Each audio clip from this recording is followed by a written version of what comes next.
جن میں ایک فرشتہ ہے جو لوگ صدقہ خیرات کسی کی مدد کرتے ہیں کھلے یا چھپے، بس نیت اللہ کو پتہ ہے، یعنی کسی کو بتانے کا مقصد شو آف کرنا نہ ہو، یہ ہو کہ یہ کرنا تو لوگوں کو اوروں کو بھی ترغیب ہو، تو اللہ کو پتہ ہے کہ آپ کی نیت یہ ہے، اور اگر شو مارنا ہو تو گویا اس پہ کراس لگ گیا۔ 2 فرشتے نازل ہوتے ہیں، ایک فرشتہ کہتا ہے جو بندہ اللہ تیرے رستے میں صدقات خیرات لوگوں کی مدد کر رہا ہے، اس کا بدلہ عطا فرما، اس کا بدلہ عطا فرما، بہترین طریقے سے رب العزت اس کو اس کا اجر دے، اس کا نعم البدل دے، یعنی اس کے جگہ اس کو کئی ہزاروں گنا زیادہ دے، جیسے اللہ نے کہا ہے 7 گنا 10 گنا، اور پھر اگر نیت اور بھی اچھی ہے تو 700 گنا تک اللہ رب العزت عطا کرتا ہے۔ تو یہ فرشتے کی دعا ہوتی ہے جو اللہ نے بھیجا ہوتا ہے اس کو۔ ایک کہتا ہے اللہ خرچ کرنے والوں کو نعم البدل عطا فرما، اور دوسرا کہتا ہے اے اللہ نہ خرچ کرنے والوں کے مال کو تباہ و برباد کر دے، کنجوسوں کے مال کو تباہ و برباد کر دے، ضائع کر دے۔ اس لیے جو سفید پوش لوگ ہوتے ہیں نا، جو نہیں بھی مانگتے، تو ان کی مدد کرنا ہمارا آپ کا فرض ہے۔ ضروری نہیں ہے کہ ہم یہ دیکھیں کہ ان بچوں کی ماں مر جائے یا باپ مر جائے پھر ہم ان کی مدد کریں۔ آپ کو نظر آ رہا ہوتا ہے نا کہ ان کے گھر میں تنگی ہے، تو چپکے سے ان کی جو آپ مدد کر سکتے ہیں وہ کر دیا کریں، اللہ بہت آپ کو اس کے بدلے میں اجر عظیم دے گا۔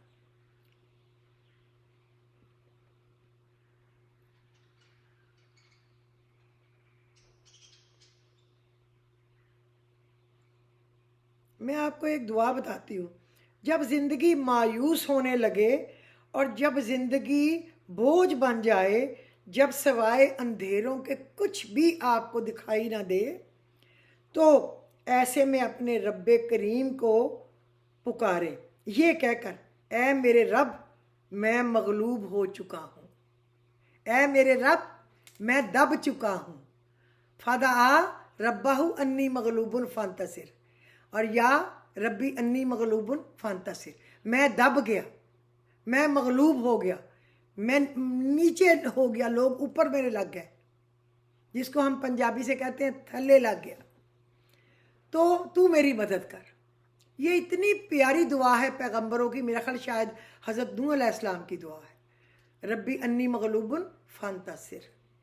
اور ایک جگہ قرآن پاک میں ہے فدعا ربہ انی مغلوب فانتصر، کہ اس نے اس طریقے سے دعا کی اے رب میں مغلوب ہو گیا تو میری مدد کر۔ یہ فتح و نصرت حاصل کرنے کی دعا ہے۔ یہ دعا دیکھنے میں 3 لفظ ہیں، لیکن اس دعا سے زیادہ وزنی اور قیمتی کوئی دعا نہیں۔ آپ پڑھ کے دیکھیں کہ آپ کے لیے فتح کے دروازے کھل جائیں گے، آپ کے لیے اللہ کی رحمت کے سپلوے کھل جائیں گے۔ آپ اتنا مانگ رہے ہوں گے نا، وہ سپلوے ہی کھول دے گا۔ آپ پڑھ کے دیکھیں ربی انی مغلوب فانتصر، ربی انی مغلوب فانتصر، کئی تسبیحاں پڑھا کریں۔ اگر نمازوں کے ساتھ آپ 1 پڑھتے ہیں، 3 پڑھتے ہیں، 2 پڑھتے ہیں، چلتے پھرتے وضو بے وضو لیٹے بیٹھے بھی پڑھا کریں، آپ کے لیے یہ فتح حاصل کرنے کی دعا ہے۔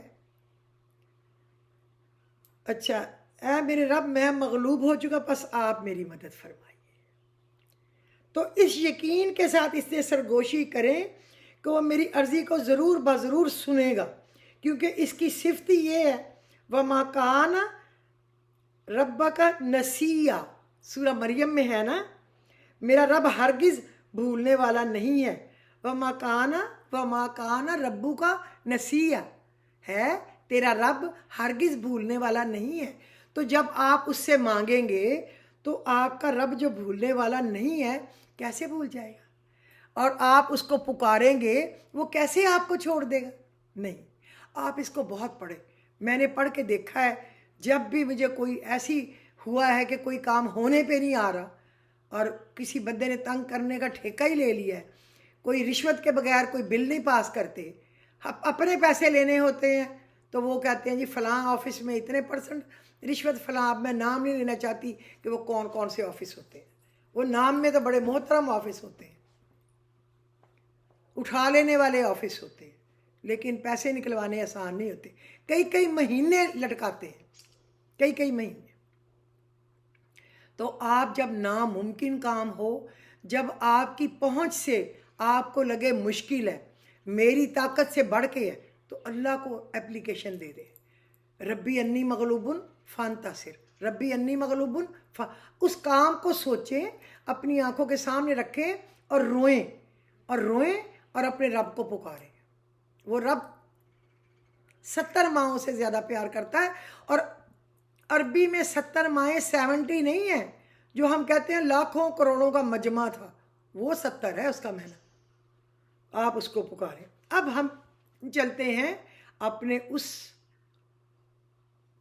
وظیفے کی طرف جو میں آپ کو بتانا چاہتی ہوں۔ میں آپ کو عصر کی نماز کے بعد کا وظیفہ ایک خاص ذکر خاص ہے، جس میں آپ عصر کی اذان کے بعد، نماز کے بعد وہ پڑھیں گے، کبھی نہیں چھوڑیں گے، کبھی نہیں۔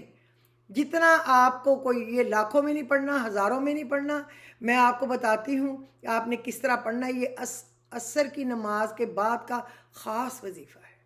اس کے 5-6 وظیفے ہیں، لیکن میں آپ کو ایک دو کر کے بتاؤں گی نا، تاکہ آپ پہ بوجھ نہ پڑے۔ تو آپ نے کیا کرنا ہے، سورہ الاعراف 186 اور 187، اس کے درمیان میں 2-3 لفظ ہے ٹوٹل۔ لا یجلیہا لیوقتہا الا ہو، لا یجلیہا لیوقتہا الا ہو، میرا رب اس کام کو کھول دے گا، وہ جو رکا ہوا ہے جس پہ تالے لگے ہوئے ہیں، کھول دے گا اپنا وقت آنے پر۔ تو آپ نے کیا کرنا ہے، عصر کی نماز کے بعد وہیں بیٹھے نماز کے بعد اٹھنے سے پہلے سانس کو اندر کھینچنا ہے، لمبا اندر روک لیا، پھر آپ سے جتنی دفعہ پڑھا جائے سانس روک کے وہ پڑھنا ہے۔ لا یجلیہا لیوقتہا الا ہو، لا یجلیہا لیوقتہا الا ہو، ایسے سانس روک کے پڑھنا ہے۔ مجھ سے تو 40-41 دفعہ پڑھا جاتا ہے۔ آپ جب اونچا بولتے ہو تو تھوڑا پڑھا جاتا ہے نا، جب دل میں پڑھتے ہیں نا تو پڑھا جاتا ہے، لیکن لٹ سے آپ سے 11 دفعہ پڑھا گیا، کوئی بات نہیں، اگلے دن آپ سے ہو سکتا ہے کہ وہ 20 دفعہ پڑھا جائے، 18 دفعہ پڑھا جائے، 16 دفعہ پڑھا جائے، بس پھر آپ سانس لے لیں اور دوبارہ سانس کھینچ کے آپ پڑھیں۔ اس طرح آپ پریکٹس کریں گے نا تو آپ سے پڑھا جائے گا۔ تو میں اس طریقے سے سانس روک کے پڑھتی ہوں تو 2 دفعہ میں یا 3 دفعہ میں ایک تسبیح کو کمپلیٹ کر لیتی ہوں۔ تو میں نے جتنوں کو بتایا ہے، وہ کہتے ہیں جو ہمارے کام پھنسے ہوئے تھے نا، وہ اس کے کاغذات یا جس کے پاس پیمنٹ پھنسی ہوئی تھی وہ ہمارے گھر بیل کر کے آ کے دے گئے۔ آپ یقین کریں، میں آپ کو صرف اور صرف قرآنی آیات بتاتی ہوں اور قرآنی طریقے سے پڑھنا بتاتی ہوں۔ میں کوئی آپ کو نعوذ باللہ مجھے نہیں آتے، نہ میں کبھی ایسے لوگوں سے غلط سے ملی ہوں، نہ میں کسی کی برائی چاہتی ہوں، نہ میں نے کبھی کسی کی نقصان پہنچانے کا سوچا ہے۔ اللہ سب کو خوش رکھے، آباد رکھے، تندرست رکھے، اللہ سب کی دعائیں قبول کرے، مشکلات کو حل کرے۔ یہ آپ نے پڑھنا ہے عصر کا ذکر خاص، لا یجلیہا لیوقتہا الا ہو۔ اور بہت ہی مشکل میں آپ نے کیا پڑھنا ہے، ربی انی مغلوبن فانتصر، یہ حضرت نوح کی دعا ہے، ربی انی مغلوبن فانتصر، میں دب گئی یا میں دب گیا یا میں ہار گیا یا میں ہار گئی، تو میری مدد کر، ٹھیک ہے۔ اور دوسرا آپ نے سورہ تغابن کی آیت نمبر 13 ہے، اللہ لا الہ الا ہو وعلی اللہ فلیتوکل المؤمنون، اللہ لا الہ الا ہو وعلی اللہ فلیتوکل المؤمنون، آیت نمبر 13 سورہ تغابن۔ آپ نے اس کو پڑھنا ہے کیونکہ اس میں اسم اعظم ہے، اللہ لا الہ الا ہو، اللہ کے سوا کوئی معبود نہیں، وعلی اللہ فلیتوکل المؤمنون، اور مسلمانوں کو، مومنوں کو صرف اللہ پر ہی توکل، اللہ پر ہی بھروسہ رکھنا چاہیے، یہ ہمیں تعلیم دی گئی ہے۔ تو آپ یہ پڑھ لیا کریں 111 دفعہ یا 101 دفعہ، عصر کی نماز کے بعد پڑھ لیں، یا مغرب کے بعد پڑھ لیں یا فجر کے بعد پڑھ لیں، نہیں وقت ملا کسی اور وقت پڑھ لیں.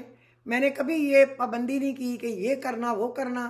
اللہ کا کلام ہے اور آپ نے پڑھنا ہے اور اس نے قبول کرنا ہے اور وہ قبول کرے گا کرے گا کرے گا. پھر ایک اور بھی اس میں اعظم کی آیت ہے، وہ پھر کل میں نے کیا پروگرام تو میں آپ کو وہ ایک آیت اور بتا دوں گی. آپ ان دونوں کو آگے پیچھے پڑھ لیا کرنا. میں اس لیے کم کر کے بتا رہی ہوں کہ آپ لوگوں کو یاد کرنا نوٹ کرنا آسان ہو، کیونکہ کئی لوگ میرے یہ سن کے بکس وغیرہ تیار کر رہے ہیں کہ ہم اپنے بکس تیار کر رہے ہیں تاکہ آگے ہمارے بچوں کو پڑھنے میں آسانی ہو. تو اچھی بات ہے نیک عمل میں. تو آج کے دن کے لیے میرا خیال کافی ہے. اللہ تعالیٰ آپ کو اس پہ عمل کرنے کی توفیق عطا فرمائے. اللہ تعالیٰ آپ لوگوں کو اپنے اپنے گھروں میں خوش رکھے، آباد رکھے، اور اللہ زندگی بھر آپ کو کبھی کسی کا محتاج نہ کرے، اور آپ کے گھر کو بیماریوں سے، پریشانیوں سے اور لڑائی جھگڑوں سے ہمیشہ اپنی پناہ میں رکھے، اتفاق رکھے، رزق روزی میں برکت دے، صحت میں برکت دے، زندگی میں برکت دے. اپنے پاکستان کے لیے بہت دعا کریں، بہت دعا کریں. کل اتنے لوگ تھے عمران خان کے جلسے میں کہ میری آنکھوں نے آج تک کبھی اتنے لوگ، اتنی گاڑیاں، اتنی بسیں، ویگنیں کبھی پارکنگ میں کھڑی، اور 3-4 کلومیٹر ہمیں پیدل جانا پڑا اندر، اسی طرح پیدل آنا پڑا اپنی گاڑیوں تک. اور جب وہ واکر سے چلتا ہوا آ رہا تھا بڑا رونا آیا. اس کا قوم پر بہت احسان ہے کہ اس نے غریبوں امیروں کو جگایا ہے، پڑھے وہ کو ان پڑھوں کو جگایا ہے اپنا حق لینے کے لیے. یقین کریں جو ڈر گیا وہ مر گیا. جب تک بچہ روئے نہ ماں دودھ نہیں دیتی. لہٰذا اپنا حق لیں. یہ نہیں ہے کہ غریب کو ایک سائیکل چوری پہ قید ہو جائے، ایک بھینس چوری پہ اس کو قید ہو جائے اور وہ کبھی چھوٹے ہی نہ، اور امیر اربوں خربوں لوٹ کر عزت احترام کے ساتھ چلے جائیں، غائب ہو جائیں باہر کی دنیا میں بنا بنا کے چیزیں اور لوٹ کر ہمیں. اللہ ہمیں حلال روزی دے اور ہماری اولادوں کو بھی حلال روزی دے اور فراخ روزی دے، اور اپنے ملک کا سچا پکا محبت کرنے والا مسلمان اور پاکستانی شہری بنا کر رکھے. تو اللہ تعالیٰ عمران کو بھی اجر عظیم دے اور وہاں جانے والوں کو بھی اللہ پاک آسانیاں دے. تو مجھے اجازت دیجیے. خدا حافظ.